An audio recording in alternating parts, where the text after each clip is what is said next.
여러분, 제가 작년에 지금이 경제 위기라는 말을 했습니다. 그만큼 작년 경제가 저는 안 좋았다고 생각을 했거든요. 그 이유가 작년에 성장률이 2%에 머물렀어요. 그것도 4분기에 마구 밀어내서 재정도 밀어내고 기업에 투자하라고 옥죄기도 하고 그렇게 해서 2%예요. 이게 역대로 보면 네 번째 저성장이었거든요. 첫 번째가 IMF 외환위기 때 마이너스 5.5% 떨어진 적이 있고요. 그 다음에 석유파동이에요. 오일쇼크 때 1980년이요. 그때는 마이너스 1.7%였습니다. 그리고 금융위기 때가 2009년이죠. 플러스 0.8%입니다. 그리고 작년이에요. 작년이 2%가 그만큼 역대급의 네 번째였거든요. 그래서 제가 지난 8월 9월쯤에 지금이 경제위기다라는 표현을 썼습니다. 그러면서 그 당시에 제가 이야기를 하기를 내년에는 더한 경제위기가 올 거다 하는 이야기도 곁들였습니다. 실제로 이제 그게 현실로 나타난 겁니다. 문재인 대통령이 비상경제회의를 운영하겠다고 선언을 했습니다. 이 자체가 지금이 경제위기라는 단적인 증거입니다. 왜냐하면요, 비상경제회의는 역대로 3번 있었습니다. 역대로. 1997년 IMF 외환위기 막 터지고 막 이럴 때, 그때 김영삼 정부 때 비상경제대책자문위원회가 구축이 됐었어요. 그때는 정계, 재계, 언론계, 학계 모두가 망라해서 참여를 했었죠. 그리고 1998년에 김대중 정부 때, 그때는 IMF 외환위기 때잖아요. 경제대책조정회의가 있었습니다. 이거는 매주 개최를 해서요. 경제 전반에 점검도 하고 조정도 하고 대처도 했습니다. 그리고 2008년 금융위기 때 MB정부, 이명박 정부 때 비상경제대책회의가 꾸려졌습니다. 그때도 4대 분야별로 프로젝트 책임자를 운영할 정도로 급박하게 운영을 했었습니다. 지금 문재인 정부 때 비상경제회의, 이름은 정확히 경제중앙재난안전대책본부, 경제중대본이라고 이름은 달았어요. 그렇게 운영하기로 하고 19일부터 첫 회의를 개최한다고 합니다. 이 말 자체가 지금이 경제위기라는 단적인 표현입니다. 문재인 대통령은요, 국무회의를 주재하면서 말입니다. 비상이라는 표현을 14번이나 쓸 정도고요. 2008년 금융위기 때보다 심각하다는 표현까지도 아주 쉽게 썼습니다. 그러면서 금융 내부에서 발생한 요인이 아니라 산업적인 측면에서 발생을 했기 때문에 피해가 아주 다양하다, 이렇게까지 이야기를 했어요. 그러면서 경제중앙재난안전대책본부 꾸려라, 그렇게까지 이야기한 거죠. 그러니까 경제중대본은 대통령이 챙기고 방역중대본은 국무총리가 맡고, 그런 형국이라는 거죠. 그만큼요, 지금 대한민국 상황이 좋지 않다는 반증을 그대로 지금 하고 있는 겁니다. 여기에 참여하는 사람들도 경제중대본이요, 비상경제회의, 여기에 참여하는 사람들도 경제계, 노동계, 금융계, 가계 뭐 여기까지 청와대로 초청해서 원탁 회의를 개최한다고 하네요. 예.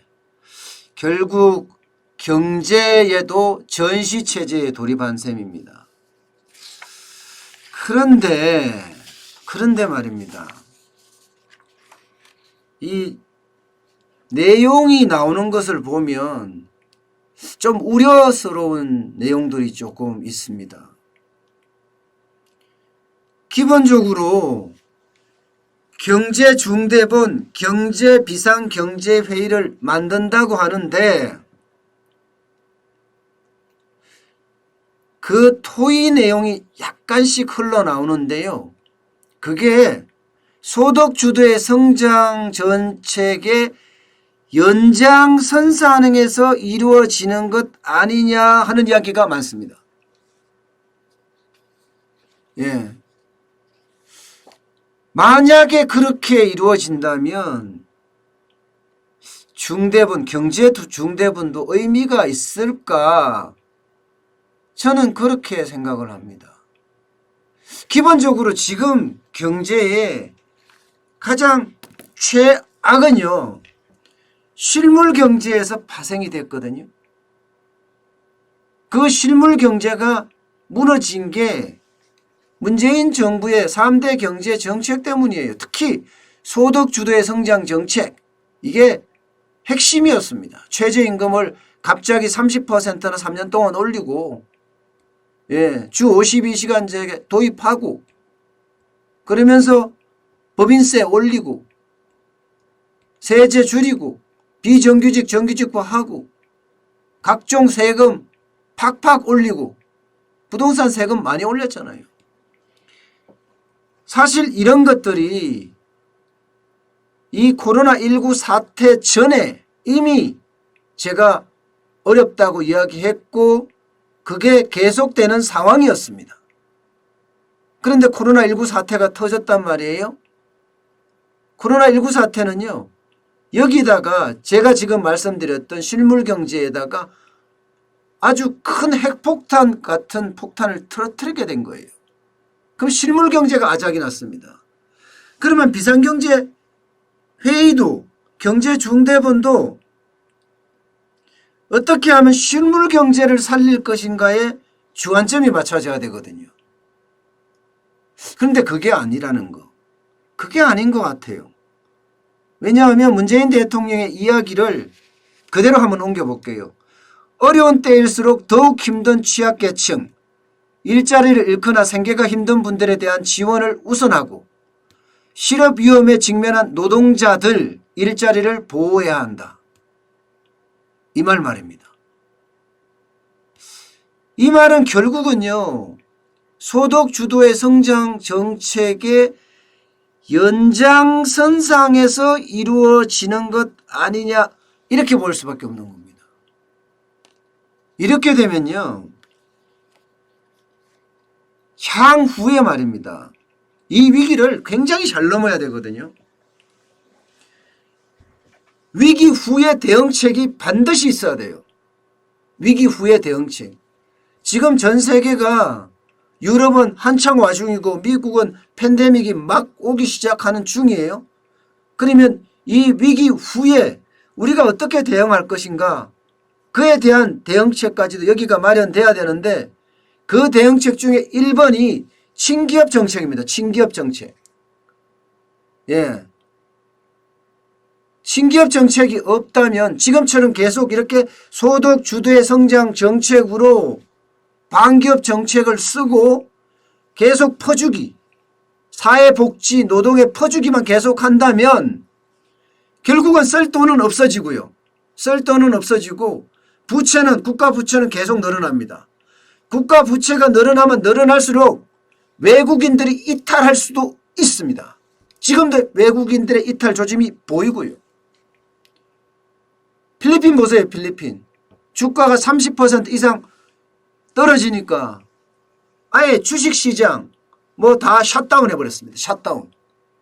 필리핀이죠. 지금 현재 상황이에요.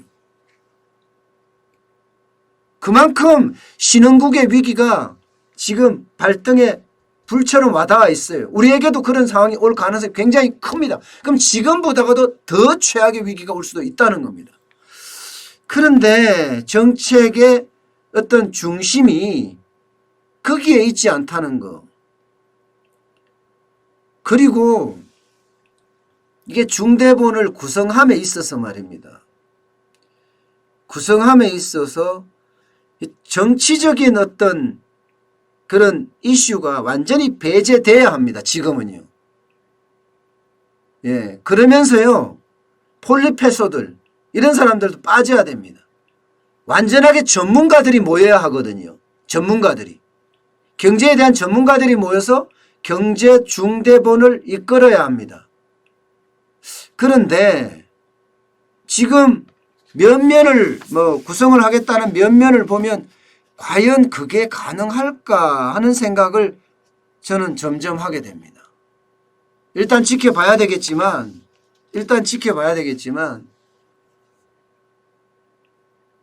이게 비상경제회의잖아요.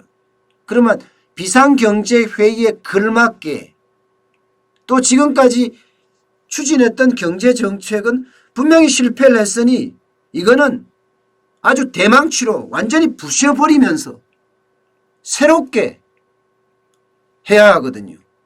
제가 말씀드렸잖아요. 지금 비상경제대책회의에서 해야 될 것, 경제중대본을 만들면 해야 될 것은 첫 번째는 어떻게 하면 방역, 코로나19를 잠재울 것인가예요. 그러면서 코로나19 이거와 관련된 물품, 시설, 산업을 키우고 치료제까지 만드는 거 말입니다. 이런 쪽에 어떤 포커스를 줘서 이 위기 와중에도 대한민국은 수출 국가로서의 수출 주도형 국가로서의 어떤 위력을 발휘할 수도 있습니다. 그렇게 발휘하게 만드는 것도 좋고요. 그렇게 짜져야 되는데 과연 지금 그렇게 갈 건가에 대한 것은 저는 조금 의심스럽습니다. 예. 그리고 위기 후에 대응하기 위해서는요. 기업의 경쟁력을 높여주는 방향으로 가야 되거든요. 기업의 경쟁력이라는 게 대한민국 같은 경우는요. 품질은 어느 정도 왔다고 해요. 분명히 중국산보다는 높고 베트남산보다 높습니다. 그러나 일본산에 조금 못 미치는 경향이 있어요. 예. 그 일본산에 좀 못 미치고 독일산에 좀 못 미치는 경향을 가격 경쟁력으로 사실은 커버하고 있거든요. 그런데 최저임금이 오르고 주 50이 시작되고 기업의 비용이 늘어남으로 해서 이 가격 경쟁력이 떨어지고 있단 말입니다. 그러면 이 가격 경쟁력을 높여주기 위한 정부의 정책안들이 나와야 되는데 과연 그렇게 갈 수 있을 건가? 진짜 고민해야 될 부분인 것 같아요. 비상경제회의, 경제중앙재난안전대책본부, 여기에 본부장이 대통령이다. 그렇다고 하면 확실하게 대한민국을 위해서 의사결정을 해야 합니다. 자기들의 어떤 권력을 위해서, 선거를 위해서 이렇게 의사결정을 해나간다면 아마 그 자체가 성과를 보기가 쉽지 않을 겁니다. 저는 이 경제중대본에서 논의할 내용은요. 아주 간단합니다. 지금까지의 모든 정책을 폐기하는 거예요. 그러면서 방역에 집중하는 거고요. 그러면서 방역 산업을 키우는 거고요. 여기에 더 나아가서 기업 경쟁력을 높여주는 방향으로 가야 한다. 그래야지만이 위기 중에서도 수출 주도 국가로서의 면모를 살려갈 수도 있고요. 또한 이 전 세계적인 팬데믹 위기가 끝났을 때도 거기에 대응을 할 수가 있습니다. 수출로 말입니다. 그렇게 되면 대한민국이 바람직한 방향으로 가지 않을까 저는 그렇게 생각을 합니다.